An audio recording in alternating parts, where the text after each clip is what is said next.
What's up, everyone? Today we're going to talk about Hydroton clay balls, also known as LECA clay, light expanded clay aggregate, expanded clay pellets. They have a ton of different names. It's all more or less the same thing. We're going to talk about what they are, what are the benefits, what are the downsides, and how you can use it to create cool stuff like this.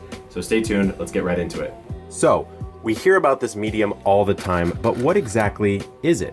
It's called Hydroton by its common name, but scientifically, or I guess more accurately, it's light expanded clay aggregate. And what that means is that they take clay and they heat it up to about 2000 degrees to the point where it effectively just pops like popcorn and expands into this lightweight, porous growing medium that hydroponic growers and even soil gardeners use quite a bit.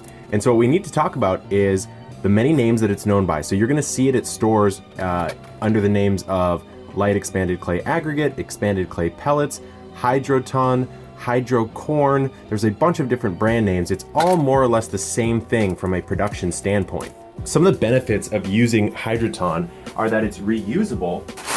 You can wash this over and over and over again and use it. So that makes it extremely cost effective. So while it may be slightly more expensive at the outset, you can actually use it over and over again. And what we're gonna talk about is how do you prepare it? So a lot of these manufacturers will sell it and say it's been rinsed or even double rinsed. But what I would recommend highly is that you rinse this at least 2 to 3 more times. And so what I've done here is I've put it in this bucket and I've filled it with water, rinsed it out 3 or 4 times, because even if it's been rinsed, these little balls in transit are gonna be rubbing up against each other and causing quite a bit of dust to accumulate just via the friction of transport. So you're gonna have to rinse it quite a few times just to make sure that none of this dust, this clay dust, accumulates in your hydroponic pumps, in your systems. If you're doing aquaponics, it's a good idea to rinse it multiple times.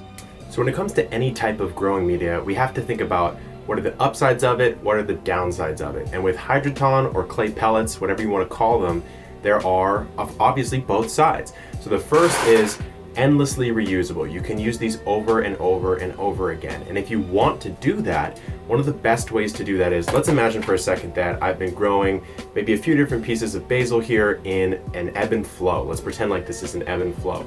Well, there's probably gonna be a lot of root mass in here by the time that basil is done. And so what you need to do is then remove the plant, scoop out as much root mass as you possibly can. Of course, you're not gonna be able to get everything. And then you're gonna need to soak this. So what I would probably do is dump this into a bucket like this, use some hygrozyme and some hydrogen peroxide, probably not at the exact same time, to see if you can eat up some of that root mass and just sterilize the entire growing media itself. Once you're done, then you can lay that out in the sun or out in open air, let that dry off, and then this can reuse again and again and again. Because again, this is a very solid piece of matter here. It's something that's not going to degrade or erode too much as long as you take care of it well. So, although Hydroton might be slightly expensive on the outset, if you sort of amortize that over the cost of many different grows, it can get to be really, really cheap, and actually becomes one of my personal favorite types of growing media. It's very porous, it's very lightweight, it holds water pretty poorly though, because again, this is a solid thing. There's not a lot of area for water to soak into this, although there are, some more porous bits. It's nothing like a coconut core or a Rockwool cube, so that is one slight downside. And now what some people will do is they will mix this in with other types of growing media. Maybe they'll throw in some Rockwool mini cubes, maybe they'll throw this into coconut core to provide some more aeration and actually decrease the water retention of the coconut core just a little bit. You're gonna need to counter the poor water retention of this with either increased irrigation, which is why a lot of people like to use Hydroton or expanded clay pellets in a ebb and flow system, because what they'll do is they will flood it maybe 2 to 3 minutes over the course of an hour, 16 to 20 times a day, and that's more than enough for some heavy feeding plants. So now let's talk about how to use expanded clay pellets in a practical way. And of course, this is just one of many methods. So what you might want to do is use it as a propagation tool. So what I like to do here is eventually this is going to become a Kratky method of hydroponics system for basil. So this is a basil cutting that I made. Put it into a tiny little Rockwool cube. There's some rooting hormone in there.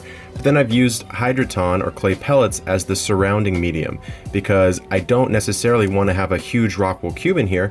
I'd rather have a bit more aeration, a bit more water drainage because, you know, it's probably going to be better for this plant overall to not just be soaked in the root zone here. And if it was all Rockwool, it probably would be. So this is just one of many methods that you can use Hydroton for. Of course, it's very well suited for an ebb and flow system as well, or a flood and drain, whatever you want to call it. But hopefully that gave you a pretty good overview of how to use Hydroton or expanded clay pellets in your garden. So if you like that, stay tuned for more videos, hit the subscribe button, and I will see you on the next video.